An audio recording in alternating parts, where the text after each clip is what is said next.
An F-16 broke down on base, and no one believed a woman instructor could possibly fix it. The officers scoffed, openly dismissing Tanya Reeves, a black veteran they saw as out of place. But Tanya didn't argue. She just walked up and repaired what none of them could. Now listen closely to how this story took a shocking turn, and why, in the end, justice came out on top. It was one of those scorching California afternoons at Edwards Air Force Base, the kind where the tarmac radiates so much heat it looks like it's shimmering. The F-16 sat dead center on the runway, silent and useless, with its hatch wide open like a gaping wound. Around it, a small crowd of uniformed men circled the aircraft, peering into its systems and grumbling like a pit crew that had already given up. "It's that targeting module again. Junk's always acting up," muttered a tech sergeant, wiping sweat from his brow. "We need to call in support. No one here is going to fix this," another chimed in, his tone half defeated, half annoyed. The collective posture of the group was clear, frustration mixed with resignation. This wasn't just a technical hiccup, this was an ego-bruising moment. A state-of-the-art fighter jet grounded under their watch with no quick fix in sight. And then she appeared. Tanya Reeves stepped forward, tall, composed, her service uniform crisp despite the heat. A black woman, recently reassigned to this unit as a technical instructor.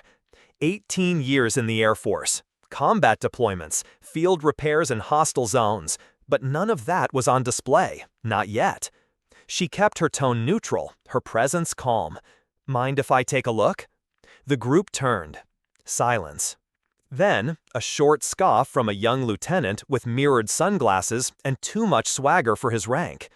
"Ma'am, this isn't a microwave with a loose plug. We're dealing with advanced avionics. Might be a little above your clearance." A few chuckles broke out behind him. One of the men smirked and looked away.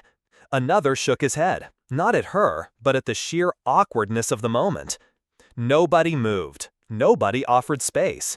To them, she was just the new lady from command, the one who didn't talk much, the one who didn't belong in the middle of a mechanical crisis, let alone one involving their pride and joy, the F-16. They didn't ask who she was. They didn't care where she'd been. And certainly, they didn't expect what would happen next. Tanya didn't answer. She simply walked past the laughter and skepticism, her boots landing softly on the tarmac. She reached for the ladder with steady hands, each rung lifting her above the noise, the stares, the underestimation. As she climbed, something deeper stirred inside her, a feeling she knew too well. That quiet, aching burn of being the one no one expected, the one no one invited, not really.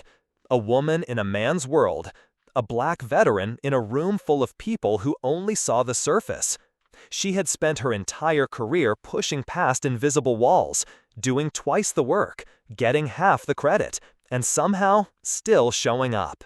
Reaching the cockpit, Tanya leaned in, eye scanning the internal panel. Red indicator lights blinked like warning beacons, not of malfunction, but of neglect. Her fingers moved instinctively to the diagnostics bay. There it was. Not a system failure, not a software glitch, just a mistake. Human, preventable.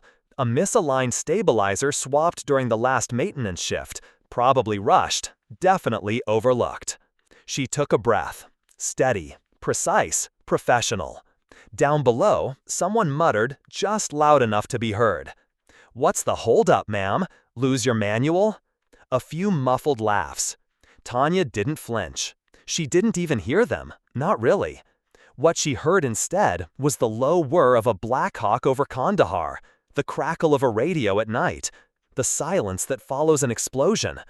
She remembered fixing a rotor blade with one arm because the other had been immobilized. She remembered dragging a wounded pilot out of a burning cockpit while smoke choked the sky. No medals, no speeches, just a nod. And the same question every time. Is it fixed? She wasn't here to prove anything. She was here because, once again, something was broken and someone had to fix it. 10 minutes later, Tanya descended the ladder with the same calm she'd carried up.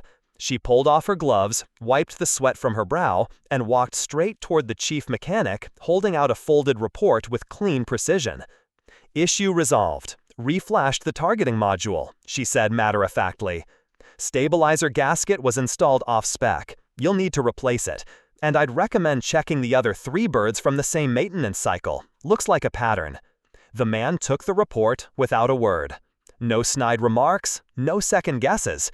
Just silence. The kind that fills a space when people realize they've been watching the wrong person all along.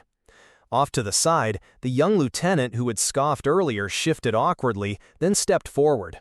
His voice, now stripped of arrogance, barely rose above the idle hum of machinery.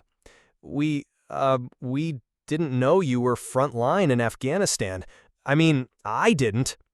Tanya looked at him with the same steady composure she had shown from the beginning. "You didn't ask." No anger, no smugness, just truth. And with that, she turned and walked toward the hangar, her steps unhurried, her back straight, her presence unmistakable. Behind her, the F-16's turbines roared to life, sharp, focused, ready. The jet rolled forward with purpose, as if shaking off the doubt that had once grounded it. No applause followed, but for the first time that day, everyone watched her leave.